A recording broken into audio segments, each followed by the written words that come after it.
আমাদের বরবটিটা শীতেও মরে না, বেঁচে থাকে। এই জন্য আপনারা এই সময় আমাদের বরবটি লাগায় লং টার্ম একটা ফলন নিতে পারবেন। শীতে ফলন কমে যাবে, আবার গরম আসা মাত্র আগাম ফলন নামবে। হ্যাঁ, জানুয়ারি ফেব্রুয়ারিতে সিজন ভাই, ওই সময় লাগালে তো আহামরি দাম পাবেন না। আমি কেন বলছি যে আপনারা এখন লাগায় দেন, গাছটারে টিকায় রাখেন, একটু কাটছাট করে দেন, বরবটিরে কি বলে লাফাবে এমনি।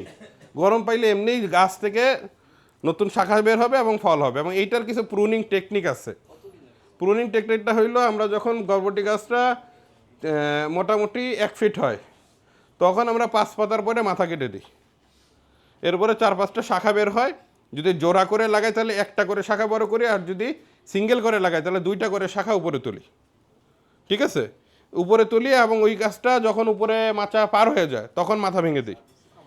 হ্যাঁ, আবার এর মধ্যে দেখা গেছে এই 2 ফিট পর্যন্ত বা 2.5 ফিট পর্যন্ত কোনো শাখা রাখি না, নিচে শাখা অটোমেটিক কিছুদিন পর পরিষ্কার করে দিই। তার মাঝখান থেকে যত শাখা বের হয়, মোটামুটি এই 2 ফিটের উপর থেকে যত শাখা বের হয়, এই সমস্ত শাখা আমরা 2 পাতা রেখে ভেঙে দিই। 2-3 পাতা সমস্ত। যে আপনি চায়না যে ভিডিওটা দেখছেন যে এরকম ফুল বের হয়, সে ফুল বের হবে।